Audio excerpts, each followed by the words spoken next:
अस्सलाम वालेकुम। In this video we will discuss chapter number 2 of the circulation. तो इसमें भी मैं आप लोग को इंपॉर्टेंट चीज़ें साथ साथ एक्सप्लेन भी करता जाऊंगा और जो चीज़ें आप लोगों ने नहीं करनी बिल्कुल भी उनको कटवाता जाऊंगा।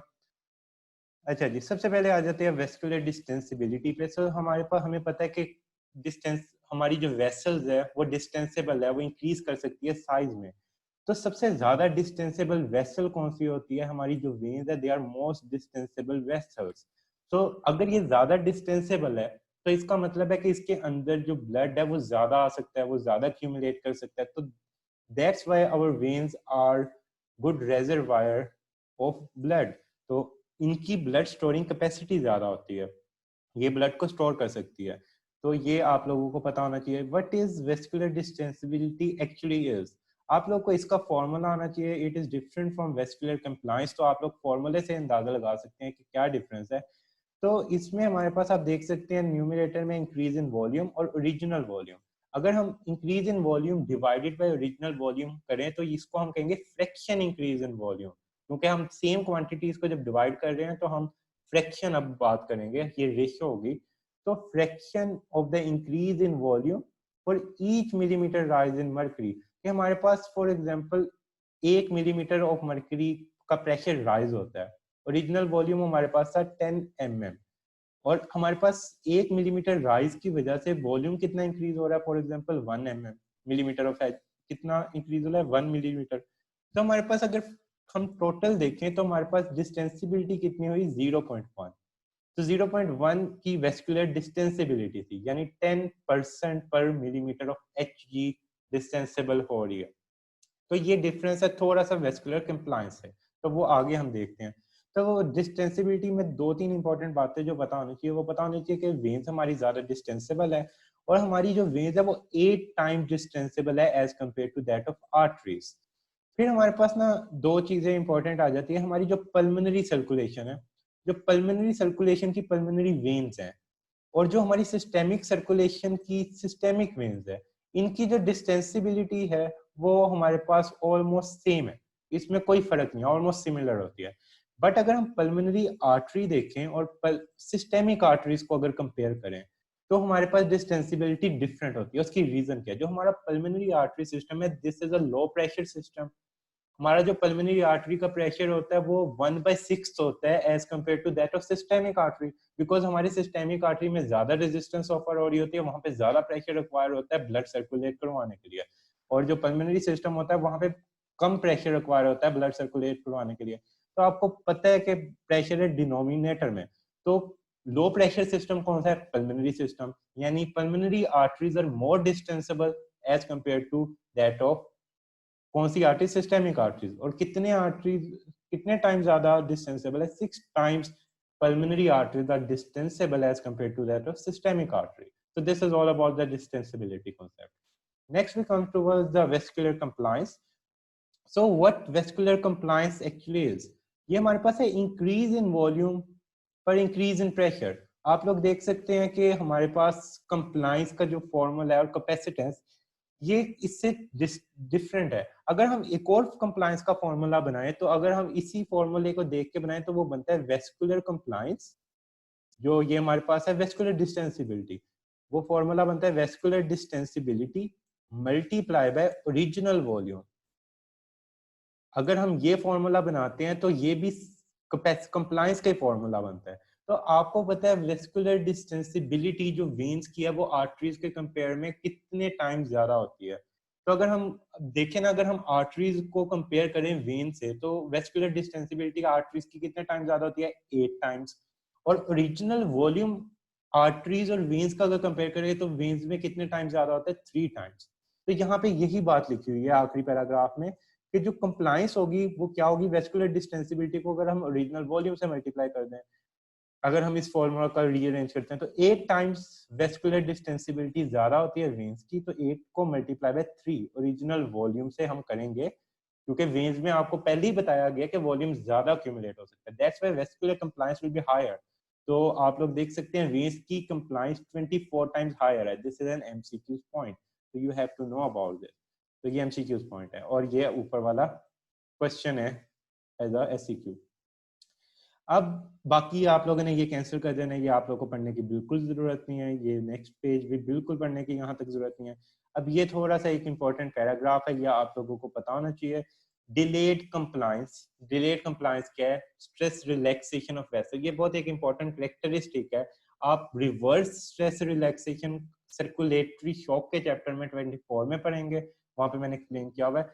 इधर हम देखते हैं डिलेड कंप्लायंस क्या है। फॉर एग्जांपल हमारी ना ब्लड वेसल है, उसके अंदर ये हमारी ब्लड वेसल थी, एकदम प्रेशर इंक्रीज कर गया, एकदम जब प्रेशर बहुत ज्यादा हो जाएगा इसके अंदर, तो क्या होगा? इसने एकदम डिस्टेंसेबल होना है। Means that a vessel exposed to the increase volume क्यों है? At first exhibit a large increase in pressure. हमारे पास फॉर एग्जांपल किसी जगह पे किसी आप वेसल में थोड़ा ब्लड आ सकता है, हम उधर बहुत ज्यादा वॉल्यूम ब्लड डालेंगे तो एकदम क्या होगा? वहां पे प्रेशर इंक्रीज होगा, क्योंकि वहां पे वॉल्यूम आ गया ज्यादा, तो प्रेशर किस पे लगेगा? किसी वॉल पे। But progressively delayed stretching of the smooth muscle in the vessel allow the pressure to return towards the normal। अब क्या होगा? प्रेशर हमारे पास वॉल्यूम ज्यादा होने की वजह से प्रेशर इंक्रीज हुआ, बट हमारा जो एक मैकेनिज्म होता है जिसको हम कहते हैं डिलेड कंप्लायंस या स्ट्रेस रिलैक्सेशन ऑफ वेसल, वो उस इंक्रीज इन प्रेशर को मेंटेन कर देता है, वो उस इंक्रीज इन प्रेशर को वापस ले आता है, यानी वो नॉर्मलाइज कर देगा प्रेशर। यानी अगर हमारी बॉडी का वॉल्यूम ज्यादा हो जाता है ना, तो एकदम सडन राइज जरूर होगा प्रेशर में, बट वो उसको बाद में खुद को रिलैक्स करके उसका प्रेशर को मेंटेन कर देगा। तो ये हमारी बॉडी में ये इस मैकेनिज्म के थ्रू हो रहा था, तो आप लोग को इसके बारे में आइडिया होना चाहिए। रिवर्स स्ट्रेस रिलैक्सेशन में उल्ट हो जाता है।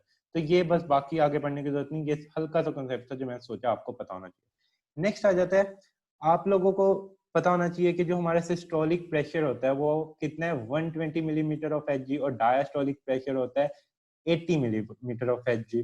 अब जो पल्स प्रेशर होता है वो क्या होता है? Difference in systolic pressure and diastolic pressure, यानी 80 120 माइनस 80 इज इक्वल टू 40। अगर सिस्टोलिक 120 और डायस्टोलिक 80 है, तो हमारे पास जो सिस्टोल जो पल्स प्रेशर होगा वो होगा 40। अब ये किस मेजर फैक्टर्स पे डिपेंड करता है? ये स्ट्रोक वॉल्यूम पे डिपेंड करता है। अगर हमारा स्ट्रोक वॉल्यूम ज्यादा होगा तो pulse pressure is likely to be higher. और हमारी कंप्लायंस ये total distensibility of the arterial tree पे करता है। हमारा जो ब्लड प्रेशर हम किस पे चेक करते हैं? आर्टरीज पे प्रेशर मेनली एक्सर्ट हो रहा होता है, वही हम चेक कर रहे होते हैं ना। तो ये डिपेंड किन फैक्टर्स पे कर रहा है? स्ट्रोक वॉल्यूम आउटपुट, क्योंकि स्ट्रोक वॉल्यूम ज्यादा होगा तो ऑब्वियसली प्रेशर ज्यादा लगेगा। और कंप्लायंस पे भी डिपेंड कर रहा होता है कि फॉर एग्जांपल एथेरोस्क्लेरोसिस या कोई डिजीज तो नहीं हुई, तो आगे हम एबनॉर्मेलिटीज भी देखेंगे। तो आप लोगों को ना ये टेबल बहुत ज्यादा अच्छे से आना चाहिए, ये वाइवा क्वेश्चन है, इसके मैं रीजन बताता हूँ। फॉर एग्जांपल इसको एथेरोस्क्लेरोसिस हुआ है, तो आप लोग देख रहे हैं कि इसका सिस्टोलिक प्रेशर इज इंक्रीजिंग। अब एओर्टिक स्टेनोसिस में इसका systolic pressure is slightly decrease. तो ये पूछा जाता है कि आर्टीरियोस्क्लेरोसिस हुआ हो किसी को, तो उसका सिस्टोलिक प्रेशर पे क्या इफेक्ट आएगा, डायस्टोलिक पे क्या आएगा? तो diastolic is almost normal, but systolic is increased, 160 हो गया। और नीचे वाले दोनों बहुत इंपॉर्टेंट है। In case of patent ductus arteriosus, इसकी मैं रीजन भी बताऊंगा कि पेटेंट डक्टस आर्टीरियोसिस की रीजन में हमारे पास डायस्टोलिक प्रेशर बहुत कम हो गया और हमारे पास सिस्टोलिक प्रेशर भी ज्यादा हो गया। यानी अगर इनका डिफरेंस देखा जाए तो ये बहुत ज्यादा पल्स प्रेशर है, यानी हमारे पास पेटेंट डक्टस आर्टरियोसिस में पल्स प्रेशर बहुत ज्यादा इंक्रीज कर रहा है। और एओर्टिक रिगर्जिटेशन में यहाँ पे एक इंपॉर्टेंट चीज है कि यहाँ पे इंसाइज्यूरा नहीं प्रेजेंट। एओर्टिक रिगर्जिटेशन क्या है? एओर्टिक वॉल्व की इनसफिशिएंसी के वो प्रॉपर्ली बंद नहीं हो रहे। तो इंसाइज्यूरा क्यों आता था? कि जब बैक फ्लो होता था ब्लड का तो वो वॉल्व्स बंद होते थे, अगेन क्लोजर होता था और वो वेसल्स पे साइड पे प्रेशर लगता था। अब क्या हो रहा है? अब वॉल्व्स क्लोज नहीं हो रहे, एज अ रिजल्ट यहाँ पे इंसाइज्यूरा नहीं आएगा। तो ये एमसीक्यूज क्वेश्चन है कि कौन सी डिजीज में इंसाइज्यूरा नहीं प्रेजेंट होता, तो हमारे पास एओर्टिक रिगर्जिटेशन में इंसाइज्यूरा नहीं प्रेजेंट होता। अब कुछ ऐसी डिजीजेज होती है जिसमें डायस्टोलिक प्रेशर कम होता है और सिस्टोलिक ज्यादा हो रहा है। फॉर एग्जांपल इसमें डायस्टोलिक कम हो रहा है और सिस्टोलिक ज्यादा हो रहा है पेटेंट डक्टस आर्टरियोसिस में। कुछ में सिर्फ सिस्टोलिक ज्यादा होता है, फॉर एग्जांपल आर्टीरियोस्क्लेरोसिस। तो इसमें हम कुछ इंपॉर्टेंट चीजें पढ़ेंगे।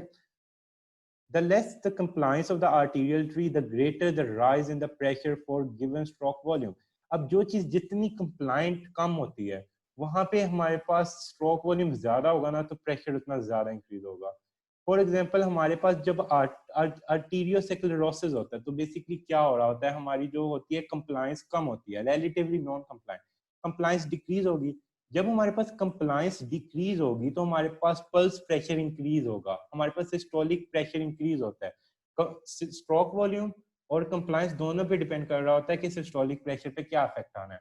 तो सिस्टोलिक प्रेशर हमारे पास आर्टीरियोस्क्लेरोसिस के केस में इसलिए ज्यादा होता है क्योंकि कंप्लायंस कम हो जाती है।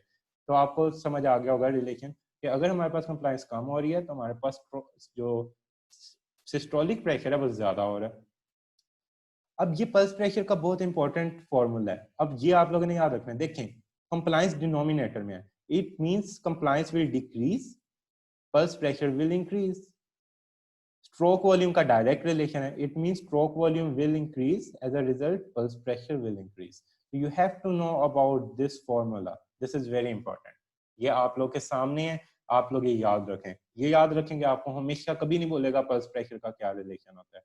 अब हम ये डायग्राम पे ना थोड़ा सा आते हैं कि सबसे पहले ये एयोर्टिक स्टेनोसिस का एक आर्टीरियोस्क्लेरोसिस की रीजन मैंने आपको बता दी कि कंप्लायंस उसमें डिक्रीज हो गई होती है, इस वजह से कंप्लायंस डिक्रीज तो पल्स प्रेशर। अब एयोर्टिक वॉल्व स्टेनोसिस के केस में क्या होता है, आपको पता है कि फॉर एग्जांपल ये इसी तरह एग्जांपल है कि एक दरवाजा पूरा खुला हो तो आप इजीली पास हो जाओगे। जब एयोर्टिक स्टेनोसिस हुआ होगा तो दरवाजा थोड़ा सा खुला होता है, पूरा नहीं खुला होता, तो आपको पास होने में हिंड्रेंस आएगी। तो हमारे पास एयोर्टिक वॉल्व स्टेनोसिस में जो होता है ना, इसलिए जो प्रेशर पल्स होती है वो डिक्रीज होती है, और हमारे पास सिस्टोलिक प्रेशर भी डिक्रीज होगा क्योंकि प्रॉपर्ली वहां से वॉल्यूम पास नहीं हो रहा, आगे जाके उसी वॉल्यूम में ही प्रेशर लगाना था ना, तो स्ट्रोक वॉल्यूम प्रॉपर नहीं जा रहा, स्ट्रोक वॉल्यूम यानी अंदर डिक्रीज स्लाइट हो रहा है, तो एज अ रिजल्ट हमारे पास जो सिस्टोलिक प्रेशर है वो भी डिक्रीज होगा। So this is basically happening in this case. So that's why you can see here the systolic pressure is slightly decreased. Now comes to the patent ductus arteriosus. So this is a condition in newborns basically. इसमें क्या होता है, एयोर्टा का connection होता है left, हमारे पास एयोर्टा का left आपकी पल्मोनरी आर्टरी के साथ आई थिंक होता था, मुझे एग्जैक्ट इस टाइम याद नहीं आ रहा, पल्मोनरी आर्टरी के साथ ही होता है। तो पल्मोनरी आर्टरी के साथ आपकी एयोर्टा का रिलेशन हो गया। अब क्या होगा, एयोर्टा में ब्लड गया, फॉर एग्जांपल ये आपका हार्ट है, आप देख सकते हैं हार्ट ने ब्लड पंप किया, वो हमारे पास एयोर्टा में गया, एयोर्टा से वो चला गया पल्मोनरी में। अब क्या हो रहा है, जो बैक फ्लो होना था ब्लड का वो बैक फ्लो नहीं लग रहा। अगर बैक फ्लो नहीं लग रहा, दैट्स वाई जब रिलैक्सेशन हो रही है तो ब्लड ने जो बैक फ्लो की वजह से जो प्रेशर मेंटेन करना था, डायस्टोलिक प्रेशर कब होता है, जब रिलैक्स स्टेट हो। एयोर्टा में कब होगा, जब रिलैक्स स्टेट में भी 80 मिलीमीटर आपको पता है कि एयोर्टा में प्रेशर होता है। बट जब हमारे पास पेटेंट डक्टस आर्टेरियोसिस होगा तो ये शंट बन गया, तो ब्लड जब रहेगा ही नहीं वेसल में तो वो बैक फ्लो क्या करेगा, वो रिलैक्स स्टेट में प्रेशर ही नहीं लगा सकता है। That's why diastolic pressure will decrease in patent ductus arteriosus. तो ये आप लोगों को पता होना चाहिए। एयोर्टिक रीगर्जिटेशन का मैंने आप लोगों को बता दिया है, इसमें क्या हो रहा है, इसमें भी देखें ना ब्लड के अंदर जो ब्लड वेसल है उसके अंदर ब्लड नहीं रहेगा। फॉर एग्जांपल आपके पास ये ब्लड वेसल थी, अब इसके अंदर जो था ब्लड रहना था एयोर्टा के अंदर, बट एयोर्टिक रीगर्जिटेशन में क्या होगा, जो बैक फ्लो है ब्लड वापस वेंट्रिकल में चला जाएगा क्योंकि वॉल्व प्रॉपर्ली क्लोज नहीं हुए वेंट्रिकल रीगर्जिटेशन के केस में। तो ब्लड जो प्रेशर है रिलैक्स जब हो जाएगा हार्ट, तो ब्लड जब अंदर कोई खास होगा ही नहीं तो वो प्रेशर ही नहीं एग्जर्ट करेगा, तो diastolic pressure will decrease. Diastolic is the pressure in the relaxed state. So that's why the pressure is decreased in this case. और हमें समटाइम्स ऐसा होता है कि कभी कभी ना कुछ ऐसी कंडीशंस भी आप लोग देखेंगे जिसमें इवन आपने अभी कफ बांधा गया ना तब भी आपको प्रेशर, आप स्टेथोस्कोप से देखेंगे ना आपको आवाज आ रही होगी, ये कुछ वेस्कुलर डिजीजेज में होता है अगर एंडोथेलियम डैमेज हुई हो। मतलब आप उसमें ब्लड प्रेशर इस तरह चेक ही नहीं कर सकते क्योंकि उसमें पहले से ये साउंड्स आ रही होती हैं, इवन अभी आपने प्रेशर इंक्रीज करके ब्लड प्रेशर चेक नहीं किया। तो एयोर्टिक रिगर्जिटेशन का आप लोगों को मैंने बता दिया, ये आप लोगों को क्लियर हो गया, बाकी सब कुछ कैंसिल, ये नहीं करना। अब इसमें से जो करने वाली चीज है वो देख लें, degree of damping is directly proportional to the resistance. तो आप लोग भी हमेशा से पढ़ते हैं जितनी ज्यादा रेजिस्टेंस हिंड्रेंस रास्ते में उतनी डैम्पिंग होगी।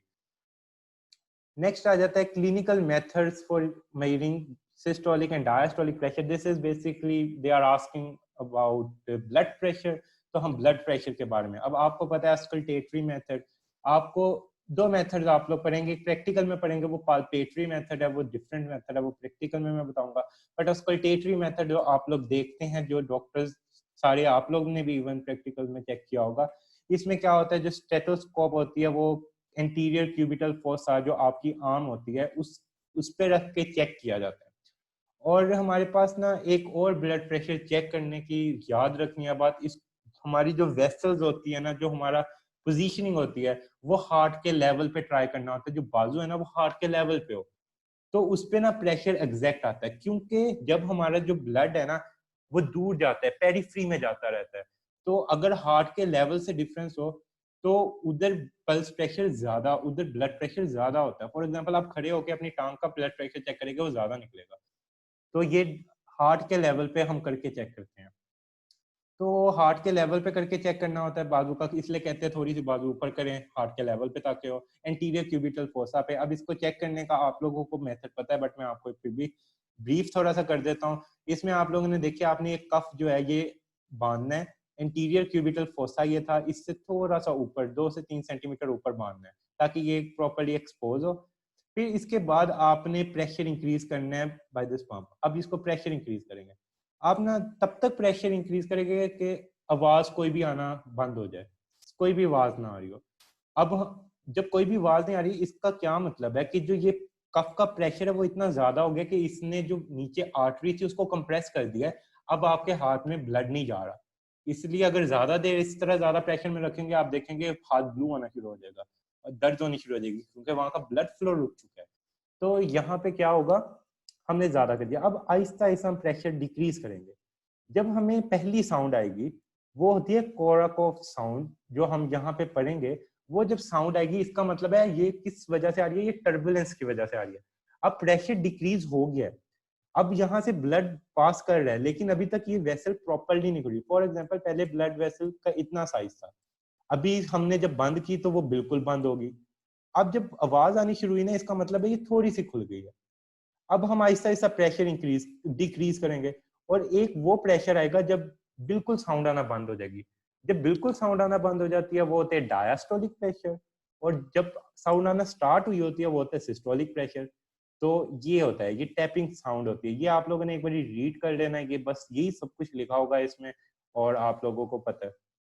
अब हमारे पास इसका देखना है, a slightly extra increase in systolic pressure usually occur beyond the 60 year of age। तो ये एक बड़ी कॉमन सी बात है, जब हमारी एज ज्यादा हो जाती है तो हमारी जो ब्लड वेसल्स है उतनी डिस्टेंसेबल नहीं रहती, उसकी कंप्लायंस डिक्रीज हो जाती है। When the compliance will decrease, pulse pressure will increase, और जो एज जिनकी ज्यादा होती है उनका नॉर्मल सिस्टोलिक प्रेशर जो होता है वो नॉर्मली ज्यादा होता है। हमारा 120 तक होता है, उनका समटाइम 140 तक भी होता है, और वो नॉर्मल होता है अगर 140 तक हो 60 एज में भी। तो ये हमारे पास क्या होता है, एथेरोस्क्लेरोसिस हुआ होता है, कोलेस्ट्रॉल डेपोजिशन हुई होती है। तो ये यहाँ तक आप लोग को क्लियर हो गया, यहाँ तक आप लोग को ये पता होना चाहिए। नेक्स्ट आ जाता है mean arterial pressure. So mean arterial pressure हम सिंपल ऐसे नहीं निकाल सकते जैसे पल्स प्रेशर निकाल लिया, या मीन आर्टीरियल प्रेशर ये नहीं होता। आप लोगों ने एक बात याद रखनी है, हमारा सिस्टोलिक प्रेशर है 120 और डायस्टोलिक प्रेशर है 80। तो जो हमारा मीन आर्टीरियल प्रेशर है वो 100 नहीं होगा, it can't be 100। Reason is हमारा जो हार्ट है उसमें दो फेजेस होते हैं, एक डायस्टोलिक फेज, एक सिस्टोलिक फेज। आपको पता है जो डायस्टोलिक फेज होता है वो 2/3 रहता है, और सिस्टोलिक फेज का टाइम होता है 1/3। तो अब हमने जब मीन आर्टीरियल प्रेशर निकालना होता है ना, तो हमने इसके अकॉर्डिंग निकालना होता है। यानी हम डायस्टोलिक का 2/3 ले लेंगे और सिस्टोलिक का 1/3 ले लेंगे, और इनको सिंपली ऐड कर देंगे तो हमारे पास मीन आर्टीरियल प्रेशर आएगा। सिस्टोलिक हमारे पास 120 है, और ये हमारे पास 1/3 ऑफ द टाइम रहता है, तो 120 का 1/3 होता है 40, और 80 का 2/3 अगर हम देखें तो होता है 53.3। तो हम 53.3 को 40 से ऐड करेंगे तो हमारे पास आता है 93.3। तो ये हमारा मीन आर्टीरियल प्रेशर है। तो आप लोगों को ये समझ आ गया होगा, इसको रिवाइंड करके आप लोग दोबारा से सुन सकते हैं कि डायस्टोलिक 2/3 होता है और सिस्टोलिक 1/3 पार्ट होता है। तो इसमें भी यही लिखा हुआ है, आप लोगों को ये पता होना चाहिए। बाकी ये आप लोगों को करने की जरूरत नहीं। फिर हमारे पास ये आ जाता है peripheral vein act as a venous pump. जो हमारे पेरिफेरल वेन है, जो हमारी लेग्स की वेन है, वहां पे मसल्स हैं, मसल जब कॉन्ट्रैक्ट करेंगे जो अंदर ब्लड है ना, वहां पे वेन्स में वो हार्ट में वापस आता है, वो रेजरवायर है ब्लड की, हमारी जो पेरिफेरल वेन्स होती है वहां पे ब्लड स्टोर्ड फॉर्म में होता है। तो इसलिए जब हमारे हार्ट का वीनस रिटर्न डिक्रीज हो तो वो कॉन्ट्रैक्ट करती है। अब फॉर एग्जांपल आप एक्सरसाइज कर रहे हो, आपके हार्ट को वीनस रिटर्न ज्यादा चाहिए, आपके मसल्स कॉन्ट्रैक्ट कर रहे होते हैं, अब वीनस रिटर्न ऑटोमेटिकली ज्यादा हो जाता है। तो ये इसमें बताया हुआ है। नेक्स्ट आ जाता है सेंट्रल वीनस प्रेशर। तो जो सेंट्रल जो राइट एट्रियम है, राइट एट्रियम में ब्लड कहाँ से आ रहा है? राइट एट्रियम में इंफीरियर और सुपीरियर वेना केवा से, और वो जो ब्लड है वो यानी वेन से आ रहा है। तो राइट एट्रियम का जो प्रेशर होता है उसको हम कहते हैं सेंट्रल वीनस प्रेशर। अगर राइट एट्रियम का प्रेशर हमारे पास पॉजिटिव होगा तो उसमें ब्लड मुश्किल से आएगा, क्योंकि ब्लड ने तब अंदर इजीली आना है जब प्रेशर कम हो। अब हमें पता है वेन का प्रेशर वैसे ही कम होता है, तो अगर राइट एट्रियम का प्रेशर ज्यादा हो रहा है तो उस राइट एट्रियम के अंदर ब्लड नहीं आएगा, तो इसकी वजह से कॉम्प्लिकेशंस आएंगी, वो मैं बताता हूँ। और अगर राइट एट्रियम का प्रेशर नेगेटिव में है, तो राइट एट्रियम का प्रेशर अगर नेगेटिव में है तो वो एज अ संक्शन एक्ट करेगा। वो जब संक्शन करेगा तो ब्लड उसकी तरफ को आएगा। तो इस वजह से राइट एट्रियम का प्रेशर को हम सेंट्रल वीनस प्रेशर कहते हैं। इसमें हमारे पास आ जाता है blood from all the systemic veins flow into the right atrium. तो जो प्रेशर राइट एट्रियम का होगा वो सेंट्रल वीनस प्रेशर होगा, क्योंकि वो सेंटर है सारा जो ब्लड आना है। अब हमारे पास आ जाता है right atrial pressure is regulated by the balance between the ability of the heart to pump blood out of the right atrium and ventricle into the lungs. अब हमारे पास राइट एट्रियम के बाद राइट वेंट्रिकल में जाना है, फिर lungs में जाना है। अब जितना ज्यादा ब्लड राइट एट्रियम से राइट वेंट्रिकल और लंग्स में जाएगा, यानी उतना कम प्रेशर अंदर होगा और उतना ब्लड वापस आ सकता है इसके अंदर। तो इस वजह से अगर राइट एट्रियम प्रॉपर्ली वर्क कर रहा है तब तो यहाँ पे नेगेटिव प्रेशर जनरेट होगा ताकि बॉडी में से ब्लड आए।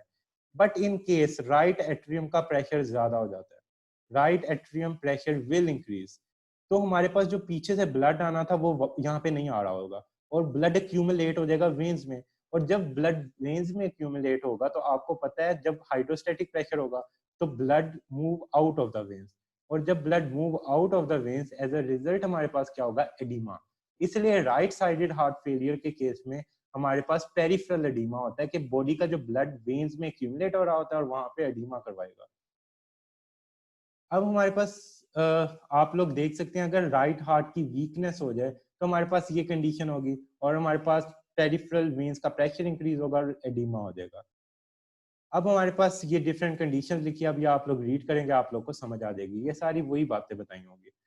अब याद रखना है कि हमारे पास जब सीरियस हार्ट फेलियर हो जाता है तो ऑब्वियसली सीरियस हार्ट फेलियर के केस में राइट एट्रियम प्रॉपर्ली वर्क नहीं करता। तो normal right atrium pressure is 0 millimetre of Hg, और ये हमारे पास अगर फेलियर होता है तो ये पॉजिटिव की तरफ जाएगा। अगर ये पॉजिटिव की तरफ जाएगा तो एज अ रिजल्ट मैंने आपको सिचुएशन बता दिया कि खराब होने लग जाएगी। तो हमारे पास ये आप लोग दो रीजंस पढ़ सकते हैं, सीरियस हार्ट फेलियर या एकदम बहुत ज्यादा ब्लड वॉल्यूम इन्फ्यूज कर दें तो उस पर प्रेशर आ जाएगा। अब हमारे पास जो प्रेशर होता है ना चेस्ट कैविटी का, वो नेगेटिव में होता है। तो अगर हमारे पास चेस्ट कैविटी का प्रेशर भी पॉजिटिव हो जाए तब भी हमारे लिए मसला है। Pressure in chest cavity that surrounds the heart, the right atrial pressure approaches these low value when the heart pump with exponential vigour. इसका क्या मतलब है? अगर हमारा हार्ट बहुत जोर से पंप कर रहा है तो वो बहुत ज्यादा ब्लड निकालेगा अपने अंदर से, और एज अ रिजल्ट क्या होगा? नेगेटिव प्रेशर जनरेट होगा, अंदर प्रेशर कम होगा, तो एज अ रिजल्ट और ब्लड आएगा। तो ये था यहाँ तक। नेक्स्ट आ जाता है venous resistance and peripheral vein pressure. Venous resistance का आपको पता है the large vein have so little resistance to blood flow, क्योंकि वो डिस्टेंसेबल है, वो ज्यादा रेजिस्टेंस नहीं प्रोवाइड करेगी। क्योंकि एक चीज आपको पता है, जिसका साइज ज्यादा है उसमें ऑब्वियसली रेजिस्टेंस कम होगी। आर्टरीज का साइज कम होता है, उधर रेजिस्टेंस ज्यादा होती है। तो रेजिस्टेंस कब आ सकती है वेन्स में? जब फॉर एग्जांपल शार्प टर्न हो, वहां उस केस में जहां पे कंप्रेस हुई हो तब हमारे पास रेजिस्टेंस आएगी। अब हमारे पास फॉर एग्जांपल एब्डोमेन के बारे में बता रहे हैं कि हमारे पास ना वेन एब्डोमेन से आ रही है। अब डिफरेंट ऑर्गन्स में इंट्रा एब्डोमिनल प्रेशर इंक्रीज हुआ है, ये मैं बड़ी कॉमन कंडीशन भी बताऊंगा और फिजियोलॉजिकल भी है, पैथोलॉजिकल भी। अब एब्डोमेन कंप्रेस हो गया, यहाँ पे एब्डोमेन कंप्रेस हो गया, मतलब यहाँ से एब्डोमेन में कोई चीज साइज इंक्रीज हो गया, फॉर एग्जांपल प्रेगनेंसी हो गया, फॉर एग्जांपल एसाइटिस हो गया, कोई ऐसी सिचुएशन हो गया, तो क्या होगा? ये यहाँ पे जो वेन है इसको कंप्रेस कर देगा। जो ब्लड नीचे से जा रहा था ऊपर को, वो ब्लड अब नहीं जाएगा। जब ब्लड ऊपर को नहीं जा रहा तो यानी ब्लड कहाँ पे एक्यूमुलेट हो रहा है? इन वेन्स में। जब यहाँ पे प्रेशर इंक्रीज होगा तो एज अ रिजल्ट क्या होगा, एडिमा होगा। इसलिए समटाइम प्रेगनेंसी में यहाँ पे एडिमा होता है। इस तरह बहुत सी और सिचुएशन है, एब्डोमिनल कोई ऑर्गन का विसरा का साइज इंक्रीज होता है जो कि वेन्स को कंप्रेस कर देता है, तो हमारे पास यहाँ पे प्रेशर इंक्रीज होगा, एज अ रिजल्ट हमारे पास एडिमा हो जाएगा। तो अब हम देखते हैं effect of high arterial blood pressure on the peripheral venous pressure. क्योंकि वेन से ब्लड आना था राइट एट्रियम में, तो इस पे कोई फर्क आएगा तो हमारी बाकी पेरिफेरी पे भी फर्क आएगा।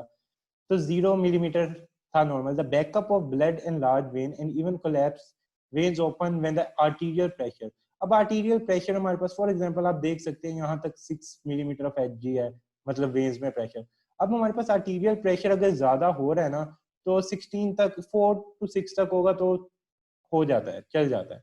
क्योंकि हमारा because the heart must be weakened significantly to cause a right increase as higher +4 to +6 millimetre. अब ना इससे ज्यादा होना चाहिए। अब कुछ कंडीशंस में इतने पे भी हो जाएगा, ज्यादा होगा तो मसला हो जाएगा, बट वो डिपेंड करता है। आप लोगों ने एक पैराग्राफ रीड करना है, आपको ये सारी बात अब समझ आ जाएगी कि प्रेशर का क्या ताल्लुक है। मैंने बताया है कि इस अगर प्रेशर हार्ट में ज्यादा हो जाता है राइट एट्रियम में, तो पीछे से ब्लड नहीं आ सकता अंदर। अब हम ये एक इंपॉर्टेंट पॉइंट पढ़ लेते हैं। The pressure of the abdominal cavity in recumbent position यानी उल्टा लेटे, और नॉर्मली एवरेज +6 तक हो जाती है, but it can rise to +15 to +30 as a result of pregnancy. कोई ट्यूमर बन जाए, बहुत ज्यादा मोटापा हो, एसाइटिस हो जाता है। एसाइटिस क्या होता है, पेरिटोनियल कैविटी में वहां पे फ्लूइड जमा हो जाए एब्डोमिनल कैविटी में। When the intra-abdominal pressure, the pressure in the vein of the legs must rise. Abdomen में राइज हुआ तो लेग्स में प्रेशर राइज हुआ, मैंने आप लोग को ये बताया है। एज अ रिजल्ट हमारे पास क्या हुआ, legs open and allow the blood flow from legs to heart. Thus, if the intra-abdominal pressure is +20, the lowest possible pressure in the femoral vein is +20 as well. अब जब इसमें pressure ज्यादा हुआ है ना, तो नीचे भी प्रेशर ज्यादा होगा। अब इसने हाई प्रेशर से ऊपर भेजना है, अगर कंप्लीट ब्लॉकेड होगी तो हमें यहाँ पे एडिमा भी नजर आने लग जाएगा। अब बाकी एज सच ये आप लोगों ने नहीं करना, ये बिल्कुल भी नहीं करना। ग्रेविटेशन का आपको पता है कि वीनस प्रेशर, देखें वीनस प्रेशर नीचे ज्यादा है, उसकी रीजन क्या है, उसकी रीजन ग्रेविटेशन है, ये याद रखनी है। ग्रेविटेशन होती है, इस वजह से वीनस प्रेशर ज्यादा होता है। अब सैजिटल साइनस का प्रेशर नेगेटिव है, उसकी रीजन क्या, ये हार्ट से ऊपर है और ग्रेविटेशन का इफेक्ट ऑपोजिट है, इस वजह से नेगेटिव है। तो हार्ट के लेवल से हमने डिटेक्ट करना था, हार्ट के लेवल पे 0, हार्ट के नीचे ग्रेविटेशन की वजह से पॉजिटिव, ऊपर हमारे पास नेगेटिव, क्योंकि अब ऊपर नेगेटिव प्रेशर होना चाहिए वेन्स का। अब हमारे पास आ जाता है वीनस। अब ये बिल्कुल नहीं अंदर करना।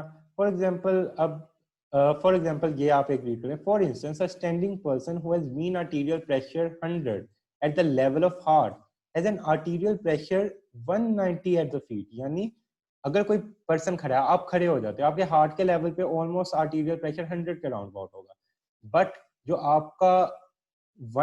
आपकी लेग्स होगी ना, वो ग्रेविटेशन की वजह से वहां पे प्रेशर ज्यादा होगा।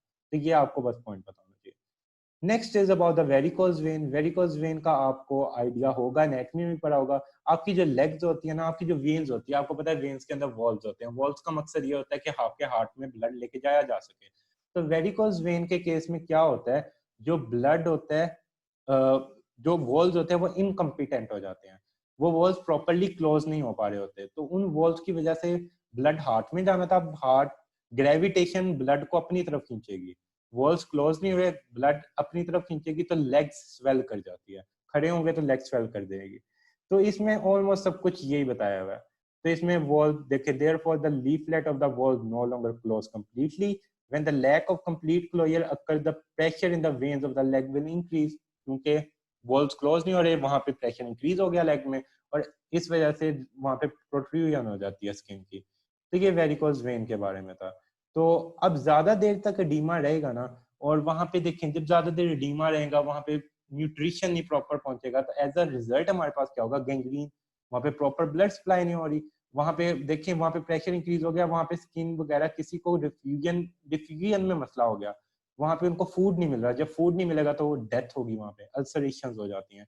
तो ये केसेस होता है वेरिकोज वेन के केस में। Next clinical estimation of venous pressure, तो वेनस प्रेशर की एस्टिमेशन कैसे होगी, तो हम देख सकते हैं राइट एट्रियल प्रेशर हम नेक के थ्रू वेन्स में जो कैथीटर होके वो डाल के वो देख सकते हैं, तो वेज प्रेशर मेजर किया जा सकता है। तो पीछे आप लोगों ने कुछ नहीं करना, इधर से बस एक बार ये रीड कर लेना, बाकी ये भी नेक्स्ट वीक कुछ इंपॉर्टेंट नहीं है, सब कुछ आप लोग छोड़ सकते हैं इस चैप्टर में, बाकी आगे से कुछ नहीं करना, लास्ट में एक बार जस्ट ये रीड कर सकते हैं, ये भी इंपॉर्टेंट नहीं है।